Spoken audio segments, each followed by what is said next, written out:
bagaimana yang akan dilakukan oleh pemerintah, dan beliau membawa semua perangkat-perangkat negara yang di bawah koordinasi beliau, ya, bidang perdagangan, perbankan, dan begitu Pak Menteri. Nanti juga Menteri Kelautan akan bergabung di sini, Menteri Perdagangan juga akan bergabung di sini. Terima kasih Pak. Barangkali Pak Menteri ingin menyampaikan sesuatu kepada pedagang ikan di sini atau nelayan juga hadir di sini. Assalamualaikum warahmatullahi wabarakatuh. Selamat sore dan salam sejahtera untuk kita semua.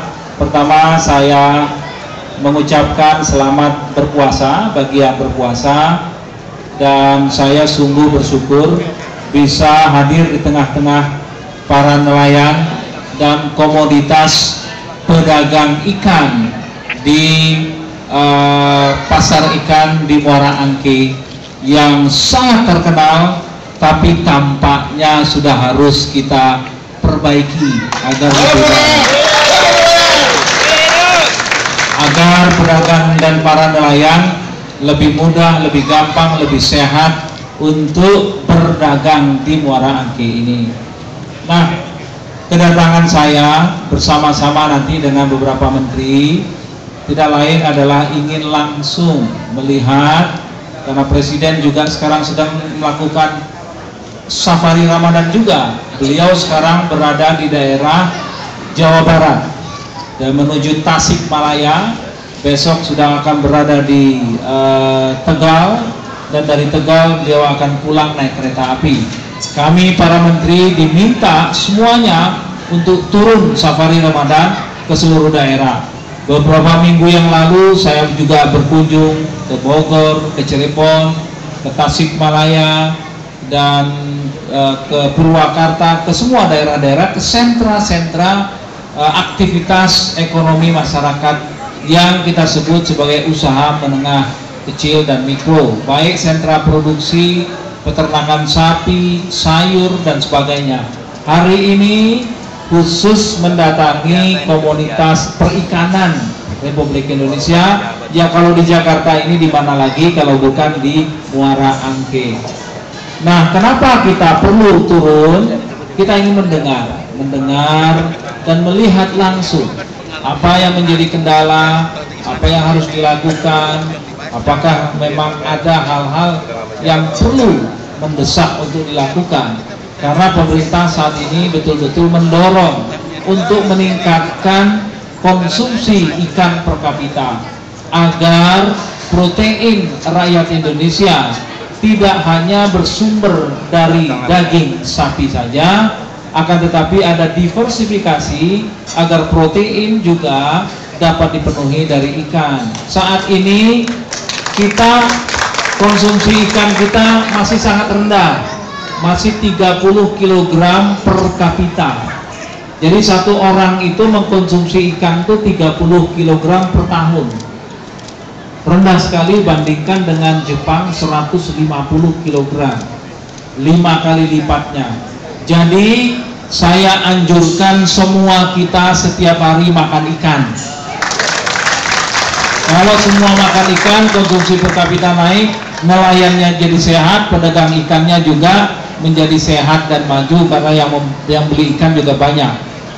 Mengkonsumsi ikan tidak harus langsung ikannya, tapi ikan juga bisa kita bikin dalam produk-produk pangan yang tidak kalah proteinnya. Nah, sekarang saya ingin berdialog dengan komunitas ini. Sebelumnya saya ingin menyampaikan 3 hal terlebih dahulu. Yang pertama, pemerintah sungguh memberikan perhatian yang sangat tinggi pada sektor kelautan dan perikanan. Hal ini terbukti dari anggaran yang disediakan di sektor kelautan semakin meningkat. Khusus sampai dengan 2014 ini akan ada bantuan langsung Presiden berupa 1000 kapal nelayan dengan bobot 30 DWT langsung diberikan, dan tidak boleh kurang dari 30 DWT. Kenapa? Karena nelayan kita sekarang menangkap ikan sudah semakin ke tengah, tantangannya sudah semakin tinggi, laut tidak lagi seperti dulu lebih banyak cuaca yang kurang bersahabat karena global climate change. Oleh sebab itu, secara bertahap terus kita akan meningkatkan kesejahteraan para nelayan kita. Dalam program-program itu juga pemerintah memprioritaskan dalam klaster keempat, yaitu melakukan rehabilitasi kehidupan perumahan nelayan. Perkampungan nelayan di seluruh tanah air ditata, kemudian mulai 2012 dibedah perumahan itu, rumahnya diperbaiki, aliran listrik dimasukkan, air dimasukkan, fasilitas sekolah dan rumah ibadah juga ada, ditambah lagi dengan alat tangkap ikannya. Secara bertahap tentu saja, tidak mungkin semuanya, tapi kita sungguh ingin meningkatkan taraf kehidupan nelayan kita yang memang harus kita lakui, harus mendapatkan perhatian khusus karena memang selama ini mungkin nelayan kita itu lebih banyak melakukan penangkapan secara tradisional yang tantangan ke depan sudah tidak mungkin lagi mereka menghadapi situasi seperti itu. Dan yang ketiga, khusus untuk akses kepada permodalan juga ditingkatkan, akses untuk sektor kelautan dan perikanan, baik perikanan budidaya maupun perikanan tangkap, baik di sungai maupun di laut dan di danau. Dengan kata lain, budidaya dan ikan tangkap ini adalah prioritas bagi pemerintah untuk terus ditingkatkan. Akses permodalan baik melalui kredit usaha rakyat maupun kredit ketahanan pangan dan energi disediakan oleh pemerintah. Oleh sebab itu, maka bagi pedagang-pedagang kita, saya anjurkan kalau mau pinjam uang 20 juta rupiah ke bawah, maksimum 20 juta rupiah, tidak perlu pakai jaminan tambahan. Tidak perlu. Di sini ada perbankan kita, Bapak Ibu sekalian yang berdagang ikan memerlukan modal maksimum 20 juta, bisa gunakan kredit usaha rakyat dan tidak perlu jaminan tambahan. Jaminannya ikan dagangnya Bapak itu sendiri. Ya, usaha itu sendirilah yang menjadi jaminannya. Nah, ini manfaatkan dengan baik karena dengan demikian ibu bapak bisa meningkatkan permodalannya. Di samping itu, BUMN di sini ada BUMN, di sini ada deputi Pak Sumaryanto, ini deputi Badan Usaha Milik Negara, menyediakan dana untuk CSR dan PKBL. PKBL itu singkatan dari Program Kemitraan dan Bina Lingkungan, dan itu khusus untuk CSR itu 2 triliun jumlahnya per tahun oleh BUMN, dan ini juga bisa dilakukan bantuan melalui program-program CSR tersebut bagi para nelayan-nelayan kita. Jadi banyak sekali skema-skema yang bisa kita manfaatkan. Oleh sebab itu kadang-kadang perlu pendampingan, perlu kemitraan agar lebih mempercepat peningkatan kesejahteraan para nelayan kita.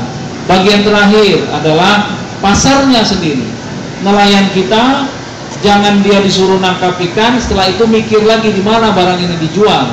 Harus tersedia yang namanya pelabuhan ikan untuk pendaratan ikan, dan harus tersedia pasar. Nah, pasar seperti ini saya sudah bicara dengan Ibu Kepala Dinas Perikanan DKI tadi itu, dan pada tahun ini akan segera direhabilitasi, diperbaiki pasar Muara Angke ini agar betul-betul sehat Ibu ya. Kalau nggak sehat nanti ikannya sendiri cepat nggak sehat, dan supaya orang semakin banyak datang ke sini, supaya kalau saya datang ke sini atau siapapun nggak perlu pakai sepatu boot, pakai jalan saja sudah bisa sehat. Nah, ini perlu kita segera perbaiki, dan saya menganjurkan juga kepada BUMN kita juga untuk ikut serta di dalam program-program perbaikan pasar-pasar tradisional kita ataupun pasar-pasar lelang ikan dan sebagainya, sehingga betul-betul ada satu mekanisme pasar yang sehat yang bisa memungkinkan pendapatan lebih meningkat lagi. Saya kira ini saja kata pembuka dari saya. Saya persilahkan kalau ada pertanyaan-pertanyaan. Saya inginnya langsung saja dari para pedagang ikan, para nelayan atau siapapun yang ingin langsung bertanya, yang ingin mengkritik pemerintah, silahkan. Zaman ini sudah zaman terbuka. Kritikan itu adalah obat bagi pemerintah untuk memperbaiki kinerjanya. Saya persilahkan. Tepuk tangan, kasih semangat Pak Menteri. Baik. Assalamualaikum warahmatullahi wabarakatuh. Sebentar Bapak, Bapak betul tidak sabar sebentar Pak ya. Dan siapkan pertanyaan apa persoalan Anda semua, nanti langsung dijawab oleh Pak Menteri. Bidang apapun yang sedang Anda alami, ya khususnya bidang perikanan dan nelayan. Tetapi sebelum itu kita rehat sebentar setelah yang satu ini.